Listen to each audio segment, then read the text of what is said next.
Et si nous prenions la décision de rendre nos vies plus simples? Si nous commencions à prendre du plaisir en faisant beaucoup plus, mais avec moins de ressources? Si retourner à l'essentiel devenait pour chacun d'entre nous un objectif? Je m'appelle Lionel Clément et depuis une dizaine d'années, j'ai décidé de mener une vie plus simple, plus en adéquation avec mes valeurs. Durant ces 10 années, j'ai travaillé à mener une vie plus frugale et j'ai découvert que c'était absolument pas une vie triste, ennuyeuse et pleine de frustration. J'ai découvert dans la frugalité une forme d'abondance qui aujourd'hui me rend pleinement heureux, même si je suis encore loin, très loin d'être arrivé. Et je suis convaincu que cette quête de simplicité est la quête de ma vie. J'ai créé les chemins de la frugalité pour partager mon expérience, mes découvertes, mais aussi pour vous inspirer et vous donner envie, à vous aussi, de faire de l'essentiel le tout de votre quotidien. Je vous souhaite de passer un excellent moment avec moi sur ces chemins qui, au final, ne nous mènent qu'à nous-mêmes.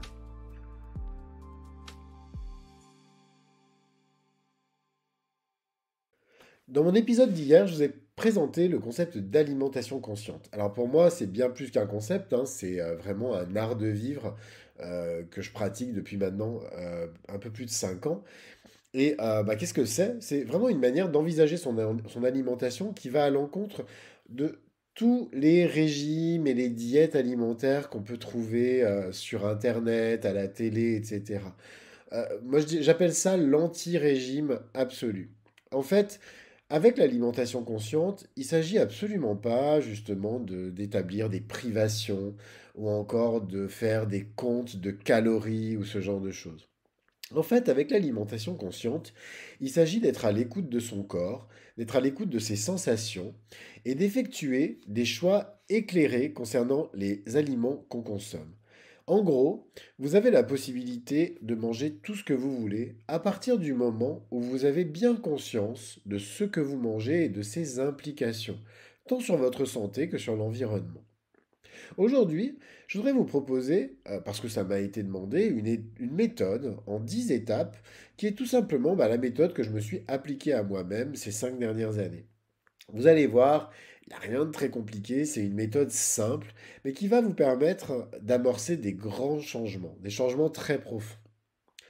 La première étape de cette méthode, c'est de faire des recherches et de s'éduquer. Comme je le répète souvent, si vous saviez exactement ce que vous avez dans votre assiette, il y a de très fortes chances que vous ne le mangiez pas. Et ça, c'est valable pour plein d'aliments de notre quotidien. Par exemple, la viande et le poisson. Si vous saviez aujourd'hui comment sont élevés, par exemple, les animaux dans les élevages industriels, etc., il y a de grandes chances pour que vous ne mangiez plus jamais de viande. Et le poisson, la manière dont il est pêché par tous ces chalutiers qui pratiquent la surpêche, etc., là aussi, c'est tout simplement scandaleux. Donc là, très clairement, si vous saviez comment c'est fait, vous n'en mangeriez pas du tout. Euh, Autre exemple, les préparations industrielles. Aujourd'hui, c'est pas parce que c'est dans un étal de supermarché que c'est complètement safe pour votre santé. Donc, très clairement, vous renseignez sur la manière dont ces aliments sont préparés. Ça va aussi vous aider à bien prendre conscience de si vous avez envie de les ingurgiter ou non. Troisième exemple, certains fruits et légumes, comme les bananes ou encore les avocats. C'est des fruits et des légumes qui aujourd'hui font partie de notre quotidien, mais on ne se pose pas du tout la question, déjà, de savoir comment ils viennent jusqu'à nous. C'est quand même la plupart du temps des fruits et des légumes qui voyagent par avion, etc., donc qui ont des bilans carbone très lourds. Et puis on ne se pose pas non plus la question des conditions, par exemple, de travail des personnes qui les produisent aujourd'hui. Si on prend que la culture de l'avocat, dans certaines régions du monde, par exemple en Amérique du Sud, les conditions de travail des personnes qui travaillent justement à produire des avocats est tout simplement scandaleuse. Bref, développer ses connaissances sur les aliments, c'est certainement faire le pas le plus important vers une alimentation plus consciente, pour la simple et bonne raison que vous ne pouviez pas dire que vous ne saviez pas quand vous mangez quelque chose. Après, à vous d'assumer ce que vous mangez. L'étape numéro 2, c'est de faire le point sur son alimentation actuelle. Tout simplement parce qu'il faut bien qu'on ait une idée claire de là où on part, tout simplement. En gros, prenez le temps de regarder ce que vous mangez et puis d'en évaluer la qualité. Je vous donne quelques exemples. Évaluez par exemple la part de produits frais par rapport aux aliments transformés. C'est tout bête, mais peut-être que vous allez vous rendre compte que vous en mangez quand même une proportion intéressante, ou peut-être pas du tout. Ça aussi, c'est vraiment une prise de conscience qui est importante. De même, la part de la viande et du poisson sur votre alimentation. Est-ce que vous en mangez tous les jours, à tous les repas, ou au contraire, est-ce que c'est quelque chose de plus sporadique? Ou encore la quantité d'aliments que vous consommez en comparaison de vos besoins énergétiques. Souvent, on a tendance à s'alimenter trop, hein, c'est ce qui génère des problèmes de surpoids, tout simplement parce que nos besoins, en tant que sédentaires, eh ben, ils sont souvent très bas. Le fait de bien évaluer euh, le, le rapport entre les quantités qu'on consomme et ses besoins énergétiques, c'est vraiment quelque chose qui va vous aider à mieux comprendre en fait ce que vous devez mettre dans votre assiette. De même, les grignotages qui sont souvent fatals si vous recherchez un bien-être alimentaire. Et les grignotages, c'est typiquement quelque chose dont on n'a pas vraiment conscience. C'est quelque chose d'assez machinal en fait de grignoter.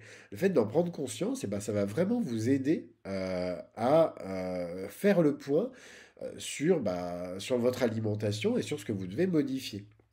Surtout, hyper important, ne vous jugez pas. L'objectif, c'est pas de se flageller, c'est pas de se dire ah là là, je suis nul, je mange n'importe comment, etc.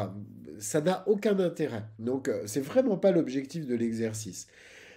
Par contre, ça va vous permettre de définir des axes d'amélioration que vous allez pouvoir ensuite travailler progressivement. On a tous des choses à travailler, on a tous des axes sur lesquels on a envie de progresser.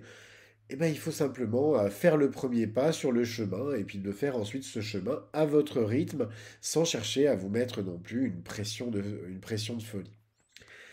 L'étape numéro 3, ça va être de se fixer des objectifs réalistes. Parce que quand on prend conscience des améliorations à apporter sur son alimentation, on a souvent tendance, et c'est pas forcément une bonne chose, à vouloir tout changer du jour au lendemain. C'est une vraie erreur, tout simplement parce que nos habitudes alimentaires, c'est des habitudes qui sont profondément ancrées en nous. Elles nous viennent, pour certaines même, de notre enfance, de notre éducation, etc. En gros, si on change tout d'un seul coup, on risque juste d'aller dans une impasse parce que, une fois qu'on aura passé l'enthousiasme des premiers jours, c'est vrai que les premiers jours, on a tendance à être tout feu, tout flamme, à se dire c'est absolument génial, etc. Mais une fois que l'enthousiasme des premiers jours est passé, et ensuite, les gros changements, ils vont être très difficiles à maintenir, tout simplement parce que les habitudes qui sont bien, bien ancrées, elles, elles vont revenir au grand galop. Moi, je vous propose plutôt de commencer par des tout petits changements. Des petits changements qui vont être simples à mettre en place, mais qui vont amorcer des choses vraiment intéressantes. Par exemple, si vous mangez de la viande tous les jours, essayez de vous dire, tel jour désormais, c'est une journée végétarienne ou végétalienne, par exemple. Alors, c'est qu'une journée dans la semaine, mais c'est déjà très bien. Autre idée, par exemple, se dire, je mange pas par exemple beaucoup de légumes, je vais m'obliger à chaque repas, je vais pas changer mes repas, mais je vais par contre m'obliger à cuisiner un légume à chaque repas. De même, une bonne habitude pour manger moins, que moi j'ai mis en place et qui m'a beaucoup aidé, ça a été tout simplement de changer mes assiettes et de prendre des assiettes plus petites. En fait, c'est tout con, mais de réduire la taille de mes assiettes, ça m'a vraiment aidé à réduire la taille de mes portions. Alors ces changements, ils seront beaucoup plus simples à opérer. Et puis vous allez voir, hein, le fait de les réussir, d'arriver à atteindre vos objectifs, ça va déjà vous faire du bien. Et puis ça va vous permettre vraiment de pouvoir capitaliser sur ces changements pour pouvoir en amorcer d'autres beaucoup plus profonds et beaucoup plus structurants. L'étape numéro 4, ça va être de planifier vos repas. Alors c'est vrai que j'ai consacré beaucoup d'épisodes de ce podcast à la planification des repas. Tout simplement parce que c'est vraiment l'habitude c'est peut-être la meilleure habitude à prendre. Parce que finalement, quand on ne sait pas trop ce qu'on va manger, par exemple, le jour même, on a tendance à acheter un peu n'importe quoi, on a tendance à acheter finalement des choses vite fait, et puis on a aussi tendance à beaucoup gaspiller. Bref, le fait de planifier, c'est vraiment, une habitude qui va vous permettre d'économiser plein de temps, plein d'argent et cetera. Alors que vous prépariez tout en une seule fois, en gros en mode batch cooking, hein, ou que vous passiez un peu de temps chaque jour à cuisiner, la planification de vos repas, ça va vous permettre de vraiment bien réfléchir de manière consciente aux aliments que vous allez préparer. C'est clair que si vous vous dites, par exemple: «Je veux faire des carottes», et ben, vous allez bien réfléchir, par exemple, à la manière dont vous allez, les acheter, au type de carottes. Est-ce que vous allez acheter, par exemple, des carottes Fan plutôt que des carottes, en sachet? Est-ce que vous allez acheter des carottes, d'un producteur local, par exemple? Vous voyez, ce genre de choses. Ça vous laisse vraiment le temps de bien vous préparer et de vous mettre dans des conditions où vous allez pouvoir acheter justement des bons aliments et pas quelque chose vite fait au dernier moment. Pour ça, pour bien planifier vos repas, moi je vous invite vraiment à vous faire un tableau. Alors ce tableau, vous pouvez par exemple l'afficher sur votre frigo. Moi par exemple, j'ai un tableau magnétique qui est sur mon frigo, que j'ai depuis très longtemps. Et ce tableau magnétique, eh ben, toutes les semaines, je remplis mes cases avec tous mes repas de la semaine. C'est un petit peu ma mission, vous voyez, du week-end.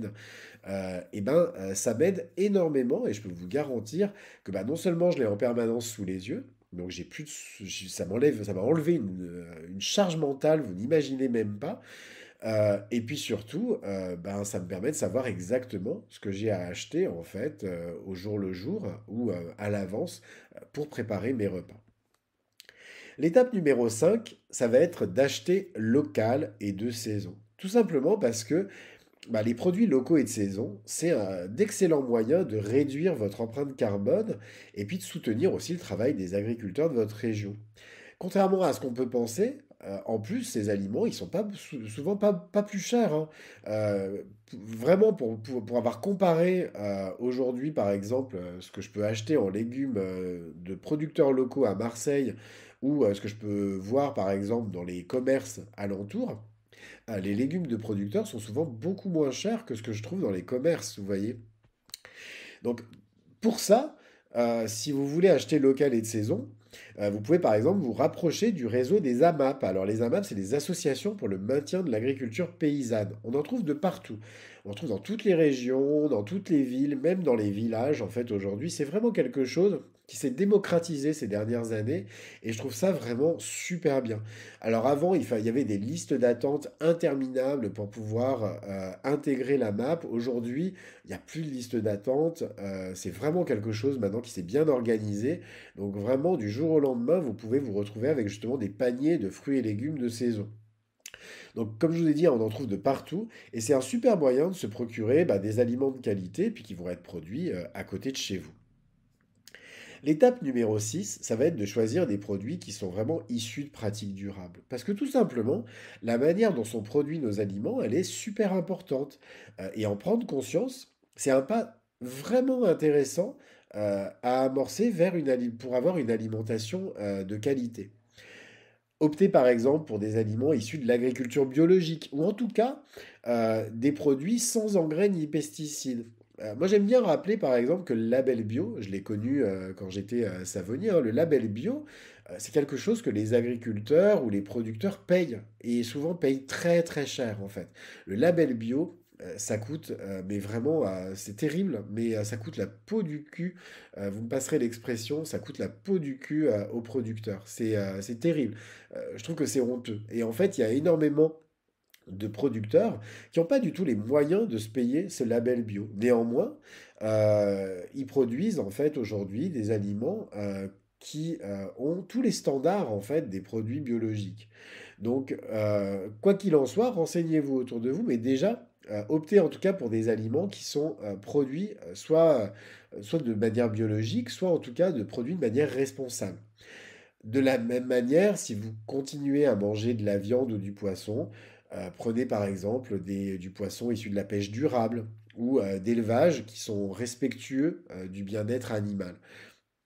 Ça peut sembler ridicule en soi, mais je pense que soutenir en tout cas des bonnes pratiques, c'est là aussi un élément qui peut vraiment nous permettre d'amorcer des changements profonds dans notre société. Que ce soit, parce que n'oublions pas qu'aujourd'hui, la demande alimentaire, c'est-à-dire la manière dont on consomme, a un vrai impact sur la manière dont les aliments sont produits. L'étape numéro 7, ça va être de réduire notre consommation de viande et de produits d'origine animale. En fait, je l'ai dit à plusieurs reprises dans ce podcast, la production de viande, à elle seule, elle est responsable de 15% des émissions de gaz à effet de serre dans le monde. Sans oublier, bien sûr, la souffrance animale qui est générée par des élevages intensifs qui, en soi, visent que la rentabilité. Ils s'en foutent, en fait, de l'animal, de son bien-être, de ce que vous voulez. Eux, l'objectif, c'est uniquement de gagner de l'argent. Et souvent, c'est le bien-être et la dignité de l'animal qui est sacrifié sur l'autel de l'argent. Donc réduire sa consommation de viande et de produits d'origine animale, c'est faire le choix d'une alimentation plus saine, plus respectueuse de l'environnement. Et puis surtout, une alimentation avec beaucoup moins de souffrance. L'étape numéro 8, ça va être de manger consciemment. C'est-à-dire tout simplement de prendre son temps. Ralentissez, vous n'êtes pas pressé pour manger. Il n'y a pas un enjeu en fait à se gaver et à se remplir le plus vite possible. Quoi que vous mangiez, prenez le temps de déguster chaque bouchée, de prendre conscience aussi de la manière dont votre corps accepte, assimile les aliments. Et puis surtout, essayez d'être attentif aux signaux de satiété, par exemple, qui vous indiquent qu'il est temps d'arrêter de manger. Alors, c'est pas facile. Moi, je sais que j'ai énormément de mal parce que je suis gourmand. Donc, même des fois, j'ai plus faim. Mais il y a encore ce côté où j'ai envie de continuer à manger, etc. Et c'est très, très dur pour moi d'arriver à être attentif à ces signaux. C'est pour ça d'ailleurs que j'ai réduit la taille de mes assiettes, parce qu'avant j'avais des assiettes plus importantes, et donc je continuais à manger même si je savais pertinemment que j'avais plus faim. En faisant ça, vous allez éviter de trop manger justement, et puis vous allez apprécier beaucoup plus chaque aliment que vous consommez. L'étape numéro 9, ça va être de réduire vos déchets alimentaires. Tout simplement parce que s'alimenter en conscience, c'est aussi prendre conscience des déchets qu'on génère. Fixez-vous cet objectif, en gros, zéro déchet alimentaire, c'est-à-dire pas de gaspillage. En France, il faut savoir que les ménages sont responsables de près de 30% de la nourriture gaspillée, tout simplement parce que cette nourriture, elle est achetée en excès. Aujourd'hui, on a des gens, et c'est la vérité, qui disent oh là là, les paniers, mon chariot me coûte de plus en plus cher, mais qui au final vont jeter quasiment 30% du contenu de leur chariot, ce qui est complètement ubuesque quand on y réfléchit.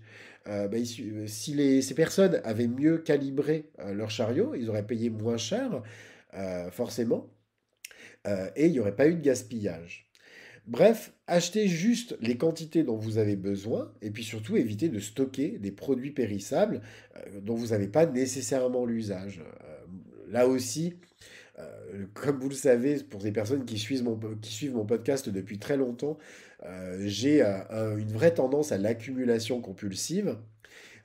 Et donc à stocker, stocker, stocker. Ça a été un gros travail sur moi d'arrêter de stocker et de me dire, bon, j'essaye d'avoir uniquement les produits essentiels pour ce que j'ai à préparer, par exemple, dans la semaine, etc.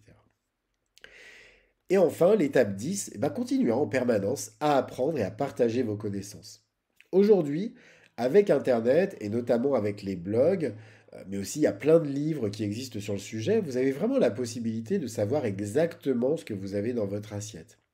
Il suffit simplement de chercher. Il y a même des applications, etc., par exemple comme Yuka, vous voyez, qui vont vraiment vous aider justement à bien comprendre ce que vous mangez. Et de même, moi je vous invite vraiment à partager ce que vous savez, ce que vous avez appris, même si c'est pas grand-chose en fait. Mais vraiment partagez-le. Pour amorcer au-delà de votre seul changement à vous, un changement collectif. On ne sait jamais la manière dont vous pouvez aussi inspirer les autres. Pour ça, les réseaux sociaux sont un excellent outil. Et vous pouvez aussi faire comme moi, par exemple, créer votre propre média. C'est ce que je fais, par exemple, avec ce podcast, hein. Moi, comme je le dis souvent, je prétends pas tout savoir. Ça fait peut-être 5 ans, effectivement, que j'essaye de faire des choix alimentaires plus éclairés. Il y a des moments où j'y arrive, d'autres moments où j'y arrive pas. Mais je suis par contre convaincu d'une chose, c'est que néanmoins je progresse à mon rythme dans mes connaissances et que ces connaissances-là, je dois les partager pour aider d'autres personnes à avoir beaucoup mieux conscience de leur alimentation. Et je suis convaincu que même si, certes, tout ce que je fais est très perfectible au quotidien, et néanmoins, c'est ça qui peut permettre, le fait de le partager, C'est ça qui va vraiment permettre de, pourquoi pas, à mon échelle, être la petite aile de papillon qui peut déclencher un changement extraordinaire dont notre planète et nos sociétés humaines ont vraiment besoin cruellement. Cet épisode des chemins de la frugalité est maintenant terminé. Alors comme d'habitude, je vous invite, si vous aimez mon épisode ou si vous avez aimé mon podcast, à vous y abonner et puis à lui mettre, pourquoi pas, 5 étoiles sur votre plateforme de podcast préférée. Ça m'aide beaucoup en fait à rendre mon travail plus visible. Parce que l'air de rien, le fait de faire des épisodes comme ça très régulièrement, c'est un travail. Et le simple fait aujourd'hui de donner votre avis sur ce travail, le fait de mettre des étoiles, le fait de commenter, etc., sur les plateformes, eh ben, c'est le meilleur moyen que vous pouvez, la meilleure chose que vous pouvez m'offrir pour m'aider à rendre mon travail plus visible. Et puis sinon, vous pouvez aussi le partager autour de vous, tout simplement, afin de le faire connaître à vos proches. En attendant, je vous souhaite à tous une très très belle journée, et puis je vous dis à demain pour un nouvel épisode. Au revoir.